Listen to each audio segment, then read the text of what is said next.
What's up, everybody, and welcome to the Kamen Riders. We are a Kamen Rider review podcast, and today on the show, we're going to talk about Kamen Rider Zeztz episode number 14. I'm your host, Josh Meek, the Uber Geek, and I'm joined, as always, by my good friend, Toby Tobes. How's it going, Toby? I'm about to judge a large part of the population very harshly. Are you ready? I'm so ready. Judging people, one of my favorite hobbies, I would say.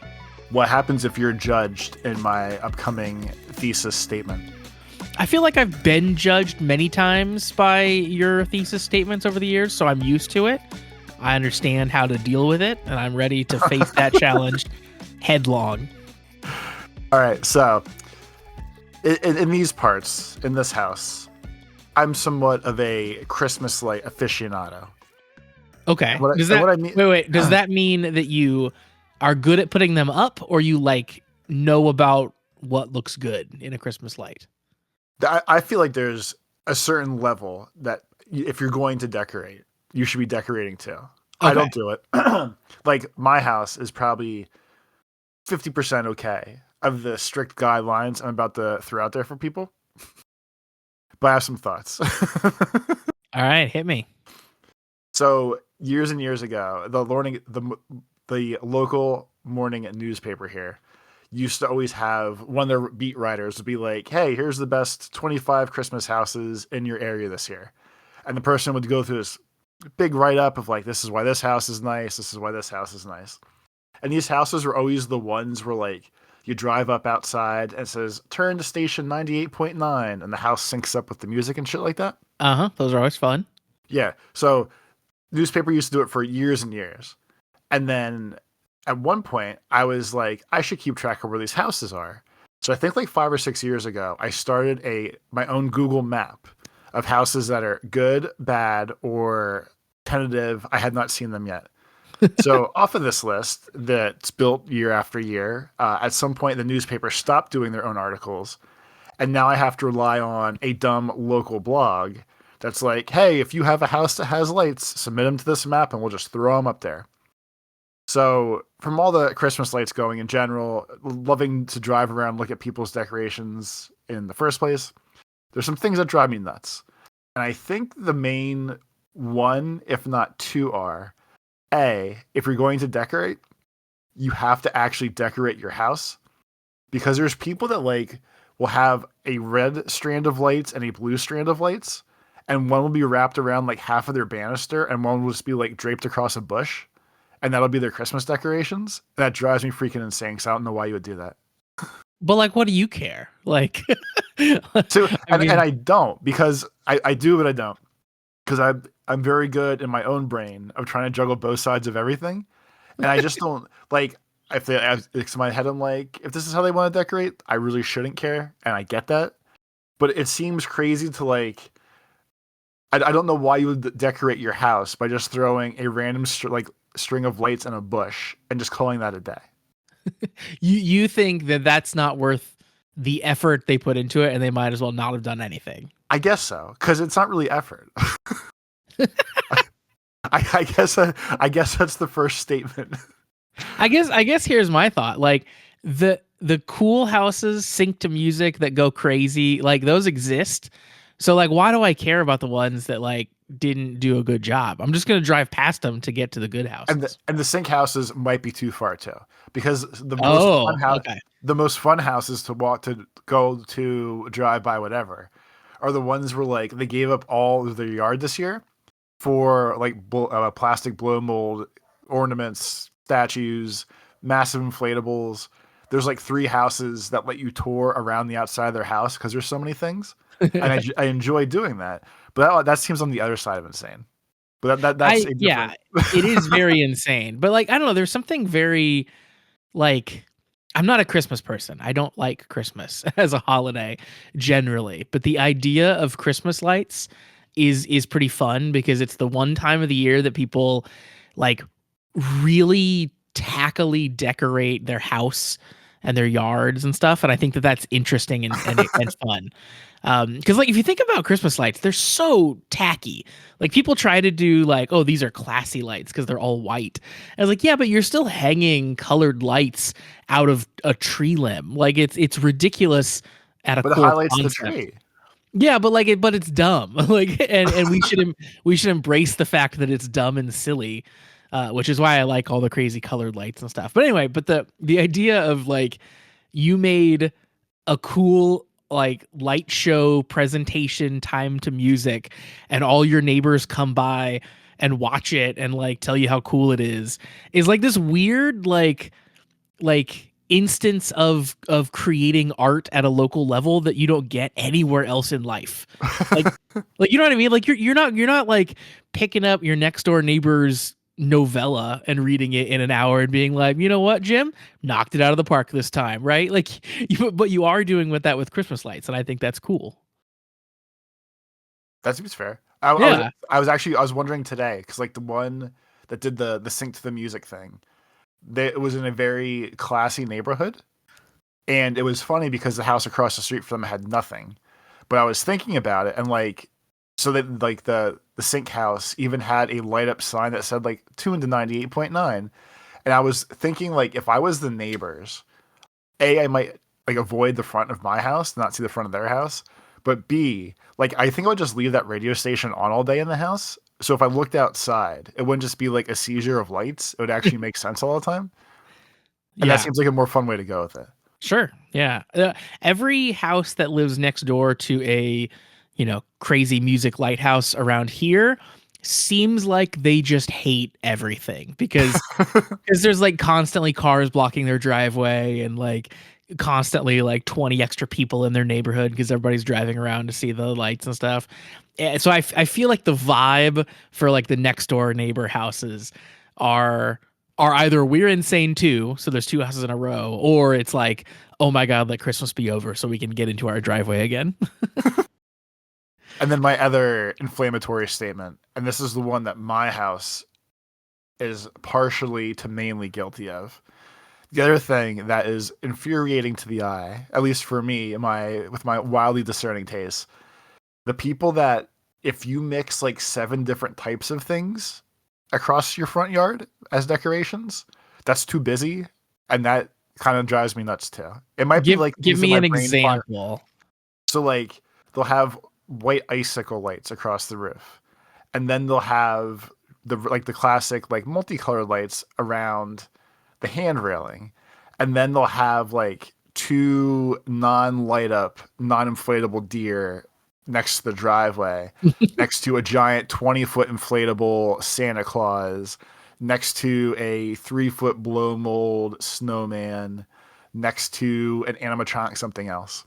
And like that's the problem that we have here, where as things die and like the lights stop working, we still keep them out front. We still put them out front every year. So my yard right now, I'm gonna stand up while I talk, is 5 brand new deer that light up.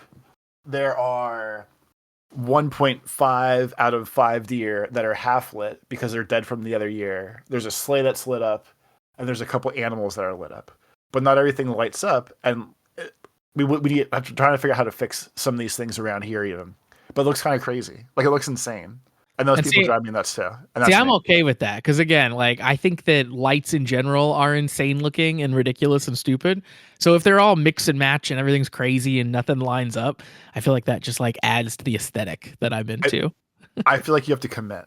I think I want more standardized laws and regulations for Christmas lighting, and that's where I'm coming down right now.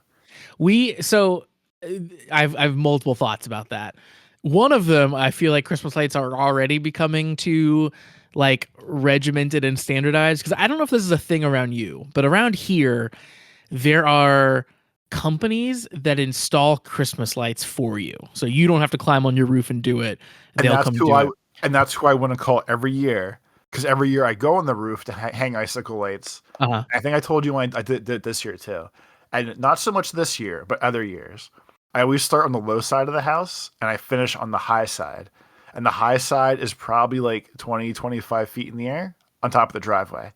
And when I get to that point every year, my legs start giving out just because my brain says your legs are giving out now. Sure. And then I start going, wow, I wonder what happens if I jump. And that's when I know I'm too tired. I need to get off the roof. So I hate going on the roof. Yeah, and there is like it would just be a big bummer to die putting up Christmas lights, right? Like that's not the way anybody wants to go. But so I get it. I get why you wouldn't want to climb on the roof. I'm not a roof climber for sure. But these people, we've never hired the Christmas light install company, but the people that do, the way that they put the lights on the roof, it's so identifiable as a pro job, and not in the way that it like necessarily looks better, but just like it's so uniform and the bulbs are spaced out so far that like you can drive through the neighborhood and point out every single house that paid to get their lights installed. So it's become this sort of like they all look the same. They get to choose whether it's like all red lights or red and green lights or white lights, but other than that, there's no difference. They're all lining the roof in the exact same way in the exact same style. So it feels like we are like barreling towards that future where everyone just pays for it and they all look the same, and that's a bummer. I think I would like that. The installable like straight line lights you can get now that go underneath like the hook of your roof or like the awnings, whatever. Yeah, I think those look really good, and I've debated calling and getting this taken care of permanently, where I don't have to do it ever again. And then right before I make that phone call, I go, I think I secretly like going on the roof to put the lights up and to put some humanity in this. And I always talk myself out of calling for help and just doing it my own crazy person way, where I want to jump off by the end. yeah. I'm with you though. I get where you got to that point. Not the jump off part, but the needing to have the I humanity. hear you, man. Just jump off. Yeah. That sounds like a great idea. Yes, yeah. 1 foot in front of the other, just jump. No, I think that like part of Christmas decorations in general, or a big part, is nostalgia. Like you want to put up the decorations that have been in your family for generations. You want to get the things out that remind you of like when your kid was young. That's a huge part of it, and like part of that is like, you know, for you, like building that memory of like, yeah, I go up on the roof and it's hard, but I do it, and then I feel satisfied when it's done, and like, you know, remembering that in years past and maybe houses past, whatever.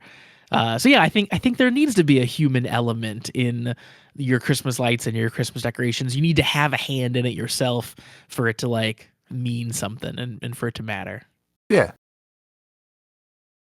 So everyone out there should never go outside again and never put up Christmas lights, I think is what we're saying. Or if you're going to do it, call me first. Let me know, because I'm going to have to judge what you're putting up there and what you're thinking about here. What's the percentage, do you think, of houses in your neighborhood that are decorated versus not decorated? From what I can see up and down my street, my side of the street has 4 houses in a row, counting mine, that are lit. The opposite side has absolutely nothing, all the way up and down the road. And then I know one of the houses down towards the bottom of the street, there's another like run of like 3 or 4 altogether. So I would probably say like 20% of the lights, or 20% of the houses in my neighborhood are lit, and the other 80% are just plain darkness right now. That's what I would expect, I think, about like in a normal area. We are for some reason in a very heavy, dense Christmas decoration area. Like our street that we live on, I would say 95% of the houses here, 90% of the houses here are decorated, and not just decorated, but like kind of wildly so, like That's very good. over the That's top. what you need. Yeah, it's cool. Like it is fun. Again, as someone who doesn't love Christmas, it still is very fun to drive down the street and like kind of just be like a tunnel of Christmas lights. It's very cool. I feel like more people. I feel like less people are decorating than when I was a kid. I feel like the people that decorate now decorate more than houses did when I was a kid. So I feel like that's the trade-off. I feel like for every 2 houses that stopped, the third house is like, well, I'm just going to do more then. And they kind of like even it back out. It's just harder to find the crazy houses now. Yeah, I think you're totally right. Because yeah, it feels like when we were kids, it seemed like every house had to do the bare minimum of decoration. It seemed like everybody did the like, we're gonna line the roof with lights, and that's the thing we're gonna do. But yeah, you're right. Now it feels like the people that didn't want to before just don't do it, and now it is the diehards that are going insane that we're seeing a lot of. And ever since COVID too, I feel like people leave their decorations up all year, and that's kind of funny to me. The times where like I can still see icicle lights hanging in May, and that was more so like the first year of COVID, the Christmas after, where people were like, "What the hell doesn't matter? Everything's kind of garbage anyway." If I just overcompensated, I was like, well, "I'll just wait until next year." At this point, I have a confession to make on that front. We have on our garage, we have lights that are outside, like facing the driveway, and we just like never turn those lights on because we just don't really need them. We have other lights. They're kind of in a weird spot. So one year here, we installed a red light and a green light in those lights, and we would leave them on like at night for Christmas. And then Christmas was over, and we don't use those lights normally, so we just turned them off and left them there. So we just had red and green lights installed in the house all year long.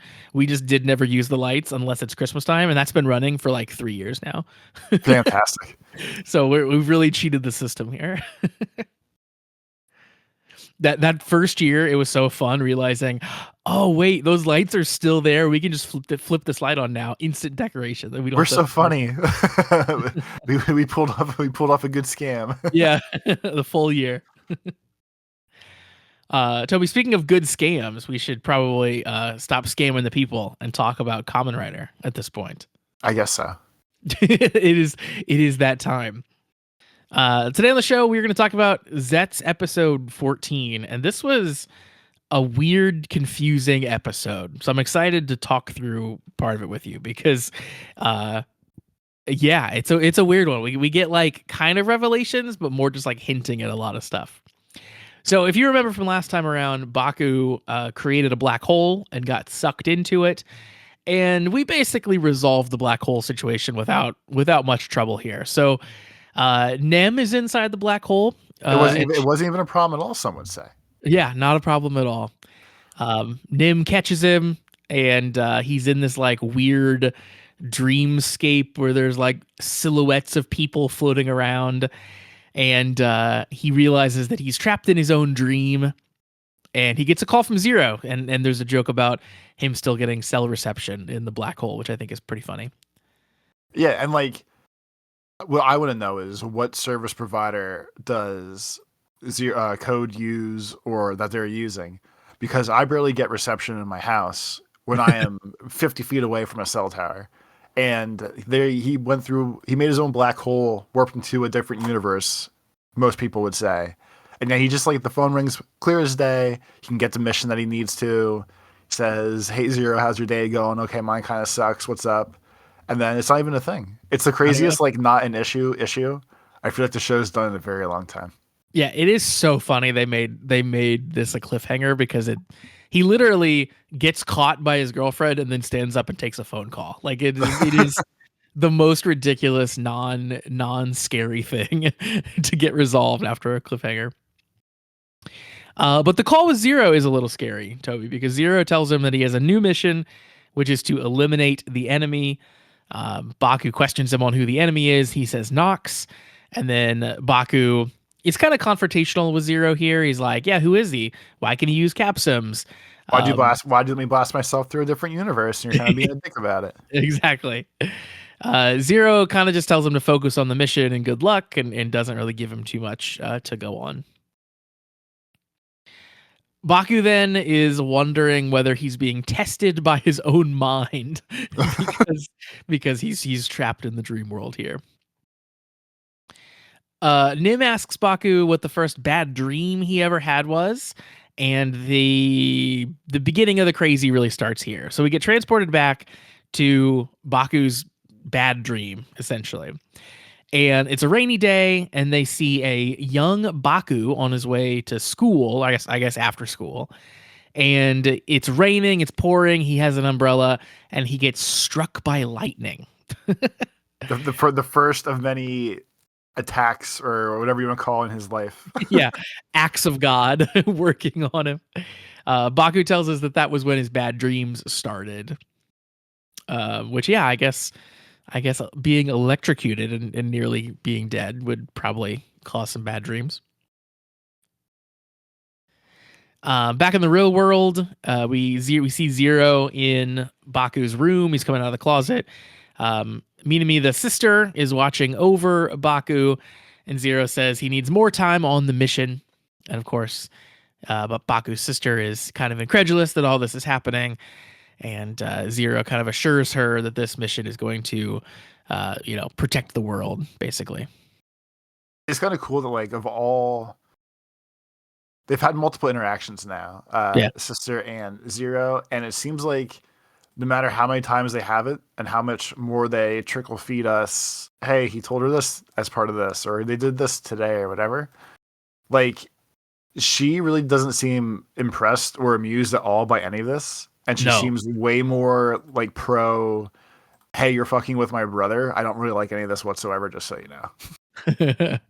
Yeah, she's like the ultimate big sis because she's talking to a talking, like, transforming motorcycle, and finds out her brother is a secret agent superhero. And yes, she's more like, yeah, you just need to take care of my brother. You need to treat him right. Like, I'm watching you, man. And it's pretty cool.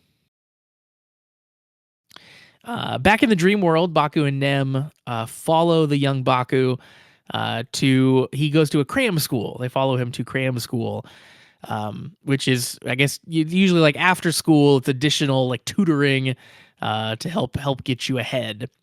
But in Actually, this what that means. yes, that is what a cram school is in Japan. It's like extra tutoring, extra school. You're cramming like for, exams or for college or whatever it might be. Okay.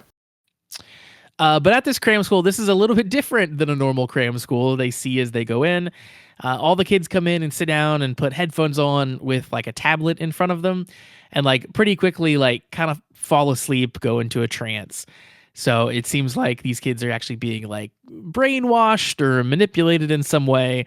There's clearly some shady stuff going on. See, I thought I didn't look at it that way. Oh, I okay. took it as they are all like lucid dreamers, and I took it more as they were all, I guess I'll use the word testing for their skills, but like since Baku was there and he was like, we know he's a crazy lucid dreamer, he does all these fun things, whatever. Like I thought it was just like kids in his class who all showed signs of like X-Men powers and getting sent to like Xavier school. Yeah. I thought it was more like the positive, hey, we'll help you figure out how to use your powers kind of thing than a negative of we're brainwashing you. It could be. Yeah, that totally could be. And I think that like we definitely find out a little bit more about this as the episode goes on, like a little bit more, and it definitely could lend itself to that of like we found these special kids and brought them together and tried to, you know, do a school for the gifted youngsters type situation. Yeah. Yeah. Because the next thing we see here is the teacher walks in, and essentially we find out that the teacher is Knox. It is what is his name? Odaka, I think is what his actual human name is. I forget. Yeah. Yeah. So yeah, it turns out he is the teacher. However, the whole time here there is like a little bit of ambiguity because like we're in a dream, right? So like all of this could be a fabrication. Like how often are you dreaming where like you're dreaming about actual events that really happen? Like most of the time you're dreaming about actual events and then like there's a lizard man there And and you start to he's fly. exactly. So at least for me this was like kind of the first point where I got confused this episode because I didn't know if they were trying to paint me a metaphor or if they were trying to like show me something that really really did happen. Sure. Yeah, so I don't know. We'll maybe figure that out as we go on. But yeah, after we find out that Knox is the teacher, we cut back to Zero very quickly. I think this is an important scene. And Zero is by himself talking to himself, and he says, "The enemy is," and then like trails off. So they're really hammering home the point of like maybe Zero's a bad guy. Yeah, I mean, with all the goofy games we played with him and his phrasings today and the way he handles things, like I'm almost assuming that when he says like the enemy is, he just means himself. or a code or something along those lines. Like Yeah. nothing really, especially by the end, I feel like nothing really codes itself anymore as like he is anywhere remotely close to the good side of things.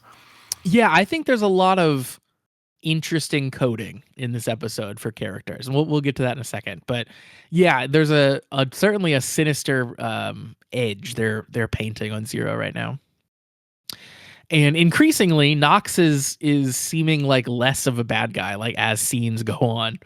Absolutely. And we see a little bit about his real kind of body here. We see that he is, I guess, in a coma somewhere. He's like laying and is clearly like out of it.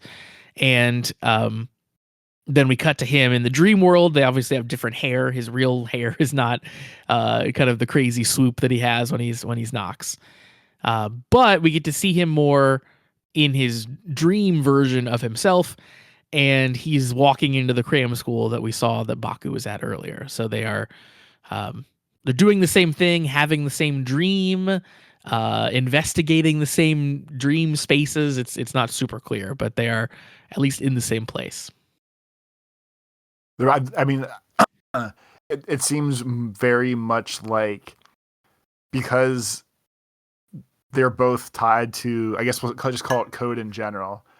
But then I guess the assumption would be, or assumption you can make would be, like Nox went through, or Odaka, whatever, went through all of his training when he was younger. When he got older, they were like, hey, you go find the next wave and find the good one, and then we'll talk to him too.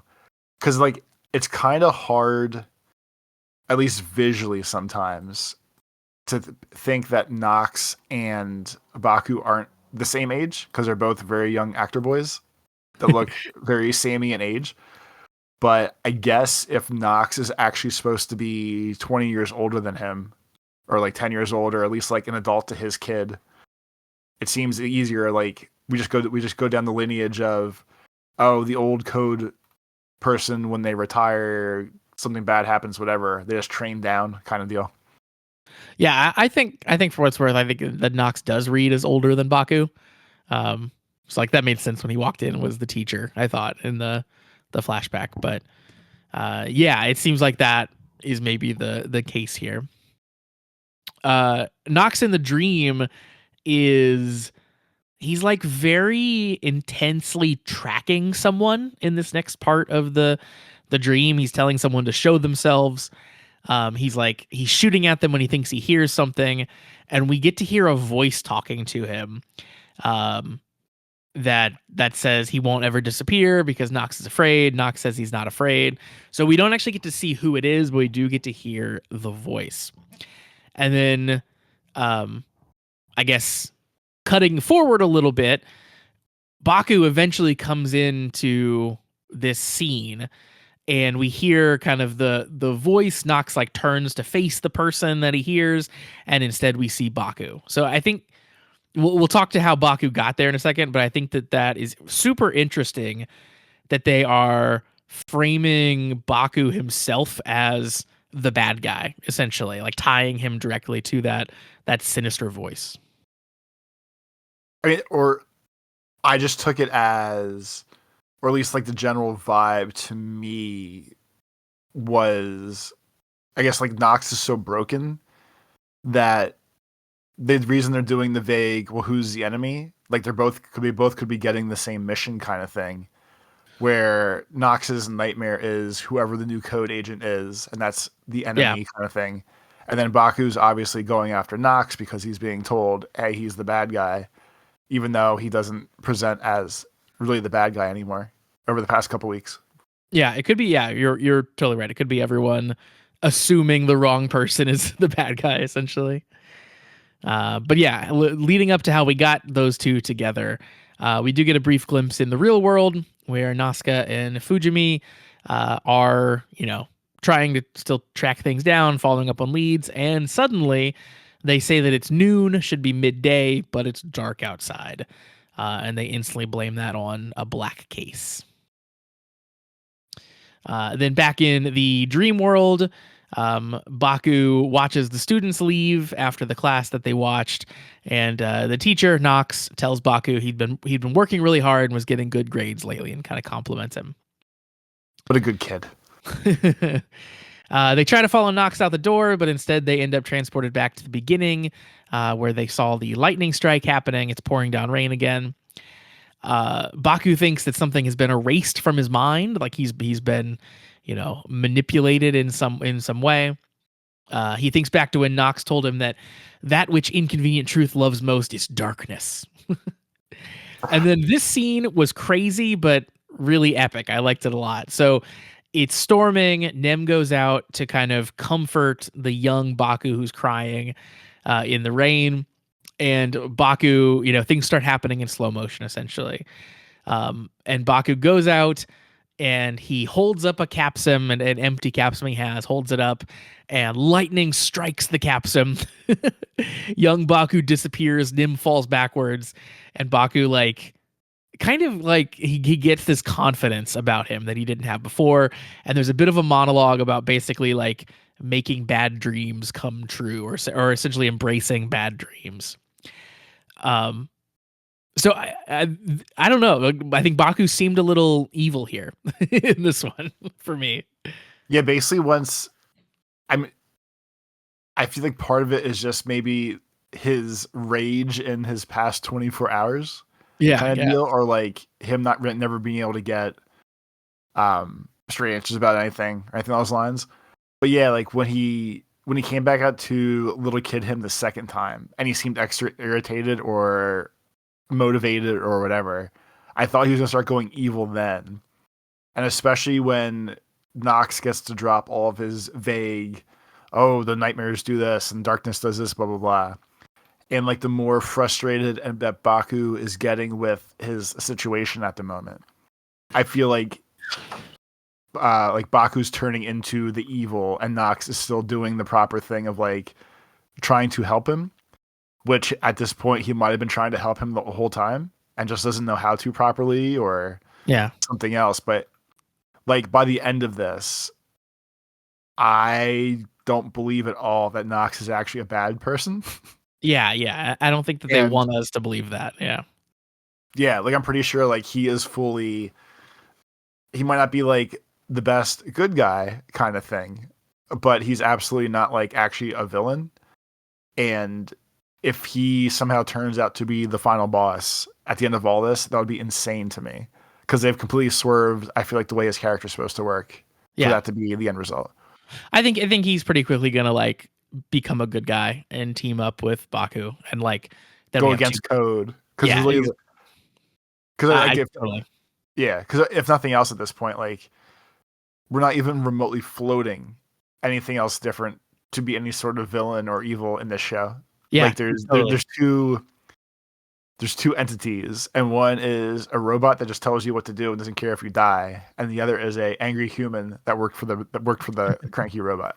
Totally. Yeah, you're right. Yeah, we don't have an existential villain that is looming over everything that we know of. The monsters seem to sort of be created just by actual nightmares. The nightmares are just kind of nightmares. So maybe we'll find out that Code is injecting people with nightmares or something weird like that. But yeah, as of right now, we gotta sort of pick sides, and there aren't very many sides. Or even to that, I wonder if it's just because last week or 2 weeks ago, whatever, we said it was interesting that it would look like a Kamen Rider, or that's specifically in the Nightmare Orb when Nox was I kill these motherfuckers, it's no big deal. And now Baku took his childhood nightmare and put it into an empty capsum and made the plasma one. So based off of that, I could see all the capsums literally being people running that situation. So Baku did the bad thing because he took his nightmare and put it into this little powerful object instead of just leaving it be a nightmare or whatever else you're supposed to do with your bullshit in your life, I guess. Yeah, he almost isn't growing from that experience now. He's using it to further his means, it's sort of he's not doing the altruistic good ending thing with his past. He's just using it as fodder for gaining more power. Or he thinks he is. Or he Or at thinks he least is, like yeah. yeah, in his mind. And maybe that's why he'll be still stay a good guy, whatever. But like in his mind specifically, like he doesn't think he did anything bad. He thinks he took his horrible, shitty childhood memory and turned it into a positive to use against the actual monsters. So, But then the framing that they give us in the episode, which is so interesting, because yeah, like the things that he says, you can definitely interpret as you're saying, of like he thinks he's taking something negative and turning into a positive, but like the way that then they frame it, especially when he transports them from one dream to another, and they put him up against Nox as like he's the boogeyman that Nox had been tracking down. I think is really it's really interesting because yeah, they are kind of, again, just like the caps I'm showing you, there's two sides of this. Like there's what he thought he was doing and maybe what he actually did. I thought that this whole scene with the lightning was interesting again because like Nox Baku is like, he's very arrogant seeming in the scene, which makes it look cool, but is a little out of character for him, in his real feelings. Obviously, he puts that on when he's a secret agent. But even like Nem falls down and is in the rain, and he like doesn't even really care for her. He like keeps doing the cool pose. He like, it's almost like in those scenes where it's like the Spider-Man stories that involve like Venom or like a symbiote, where like, oh, he gets the power and he thinks it's all good and he's controlling it, but then he like slowly turns bad over time. This felt like one of those scenes where he slowly turns bad, where it's like nothing you did was really bad, but like it wasn't as good as you normally are either. Felt like that kind of in between. But yeah, so he gets this new capsum power. He picks Nem up off the ground, and yeah, he clearly transports them to another dream, puts them in the same dream that Nox is in. So I'm assuming they're going to Nox's dream in that particular case. And that's when we have the encounter with Nox, and we get to see then Baku Henshin, and he uses this new capsum, and we get to see his new lightning based form, which I think looks really cool. oh yeah, like of all the forms, this is like without a doubt the sickest one.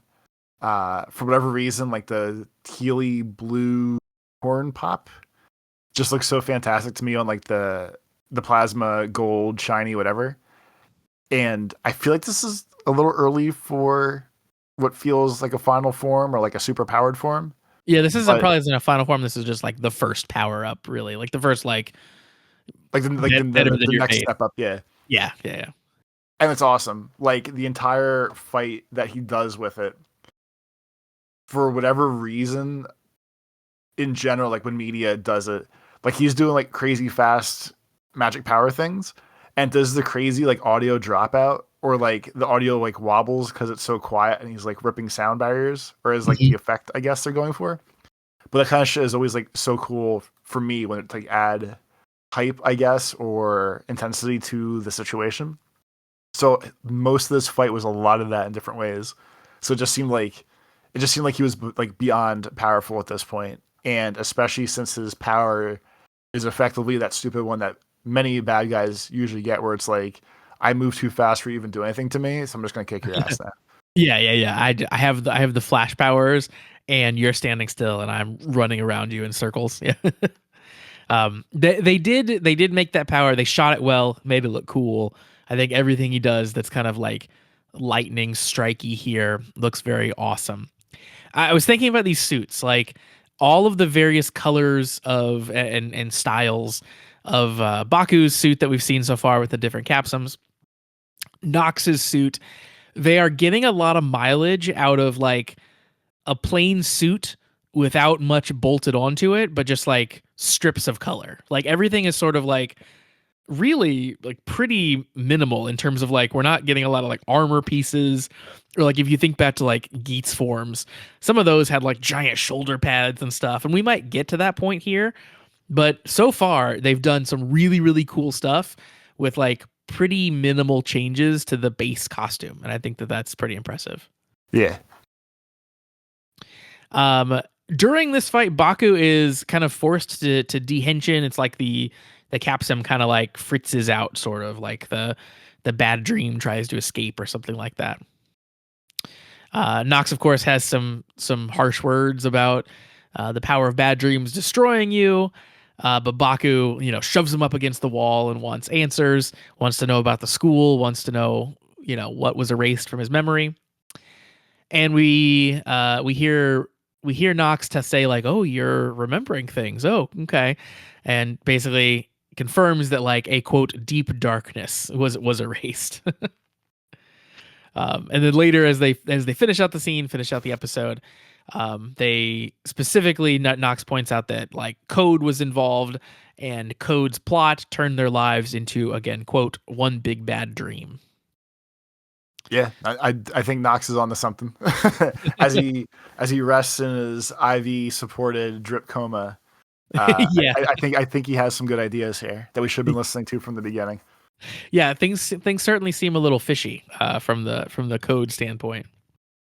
And we get one last scene I think that's worth talking about in this episode.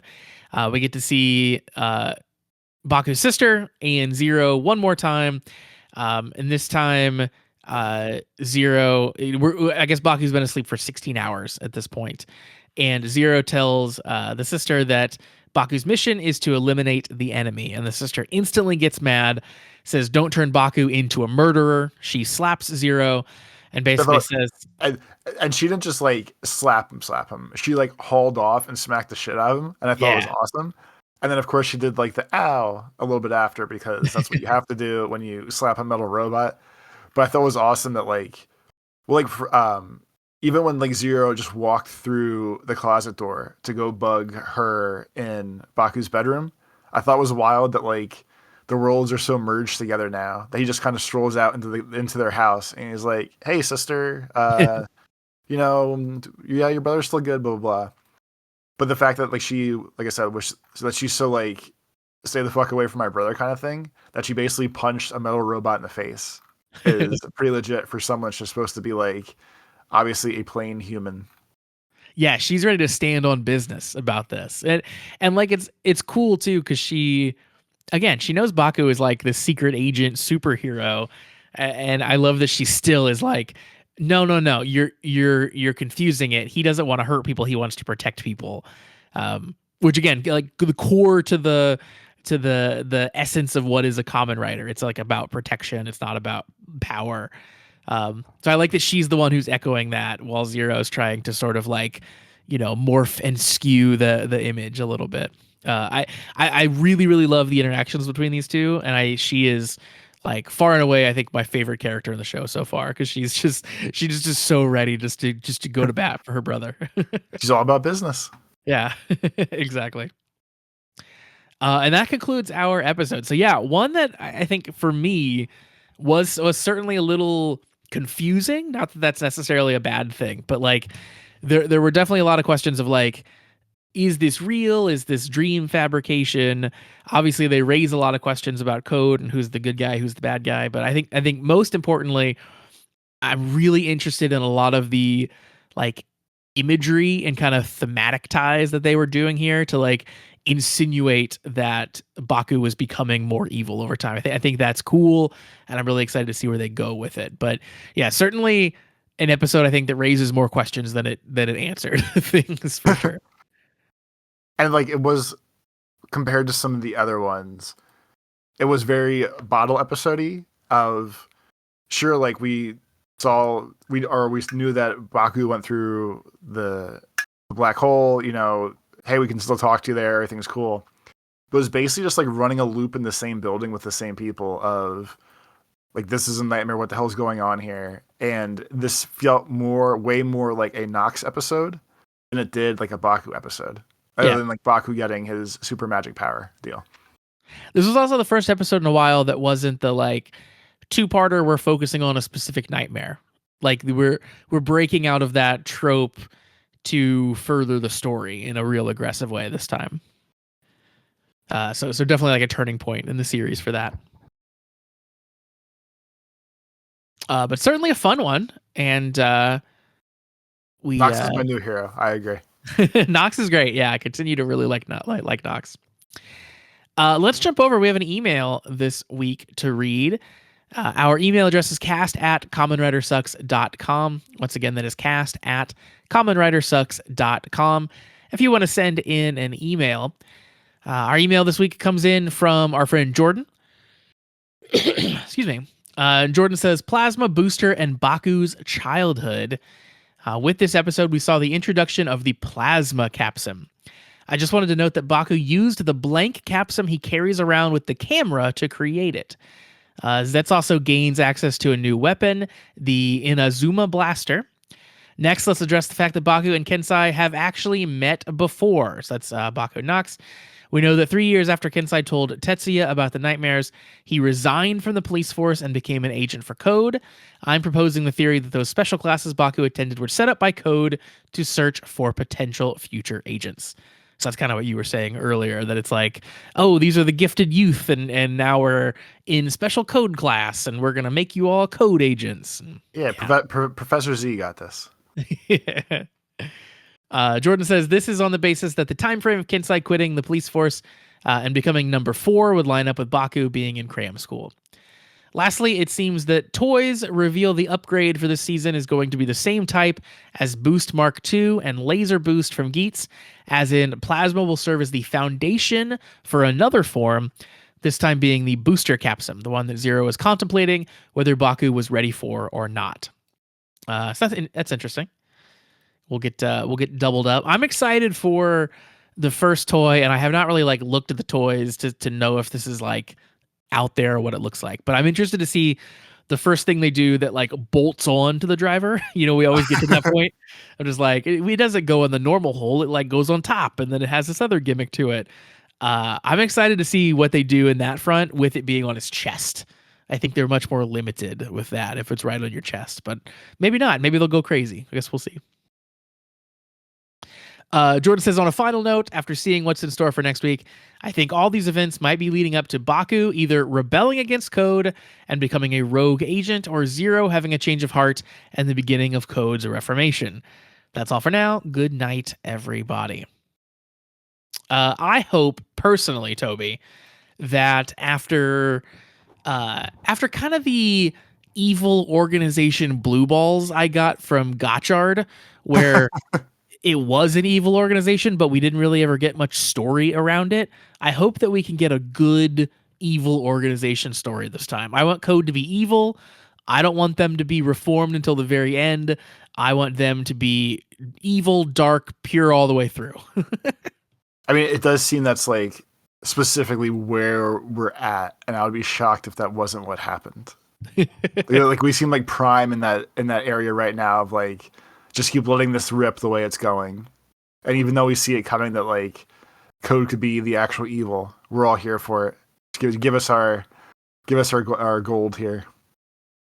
Here's my alternate theory for what they started to hint at this episode.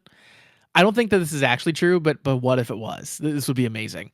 What if this was the beginning of a double turn where Nox becomes the good guy and the main writer, and Baku becomes evil and the main protagonist? That'd be amazing. And antagonist. That'd be really cool, right? If we did a 14 episodes in character swap. I mean, it would kind of be but whatever. I think Gozuger. The shows blend together. Whatever show had Kuma and Polar Bear just join. Oh yeah. Or join halfway through. Yeah, it was. Gozuger, 13 or 14 episodes in, they were hey, the universe just ended. That's cool. And then he came back with a new intro, and there was a restart of the show. Yeah. We could do that. Yeah. Because I feel we are kind of due for this show seems not as blatant as Gotchard was the worst for, hey, we're restarting again. Hey, we're going to try to reset the show again. Hey, we're going to do this. But I do feel we are due for the next arc swing if it hasn't already started for Zeztz. So that could be a prime one of Nox is the hero and has to save Baku or something along those lines. That'd be cool. I think this was the beginning of the next arc swing for sure. I think that this episode was definitely pointing us in some directions for here on out. All right. So yeah, that is emails for this week. Thanks, Jordan, for the email. If you want to send an email in as well, you can send those over to cast@commonwritersucks.com. Once again, that is cast@commonwritersucks.com. Toby, we also have a Patreon. Patreon.com/thecommentwriters is where you can find that. And $3 a month gets you access to the Patreon. And we put up bonus content every single week. Most of it is in the form of what we call Watch and Reacts, where we watch a tokusatsu show along with you.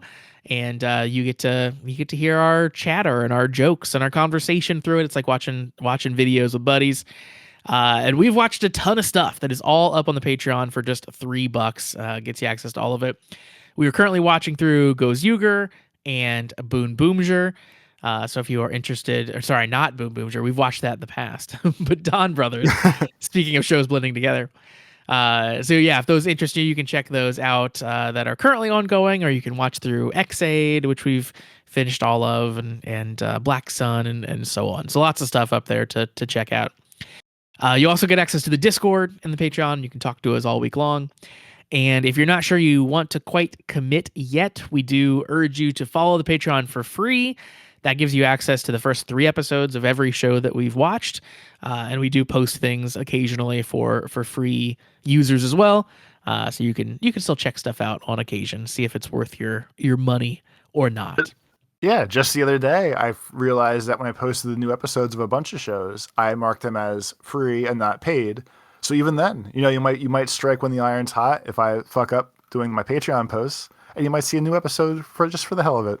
Oh my God, you guys are only your only barrier to entry is Toby not messing up like that. That is your best chance that could ever exist. It's better than any raffle. Because those odds are high. I do it a lot. Human error. That's what you're looking for, people here over on the Patreon. Patreon.com/thecommentwriters. We do hope you check it out. And with that, Toby, I think that wraps up our episode. So why don't you tell the people where they can find you? On Twitter, it's Life of Tobes, and on YouTube, it's Tobes Plays. For me, I'm on Blue Sky at meek.lol. The show is also on Blue Sky at commonwritersucks.com. And we hope you give us a like, give us a subscribe, whatever you can do on the platform that you are listening on. And also go check out the YouTube channel. We've got a couple video essays up there. The most recent one, Toby, which has now gotten like 1,200 views, which is exciting. Look at you go. Yeah, so working on the next one of those as well about kind of the tropes of the tokusatsu genre, I guess we'll say. So check that out, youtube.com/prettydeece, I believe is what that URL is, for some additional stuff that's not on the podcast feed. All right, so that is going to wrap us up. We hope you join us back here next time to check out what the heck is going on with Nox and with Code. But in the meantime, we hope you have a great week, everybody. Peace.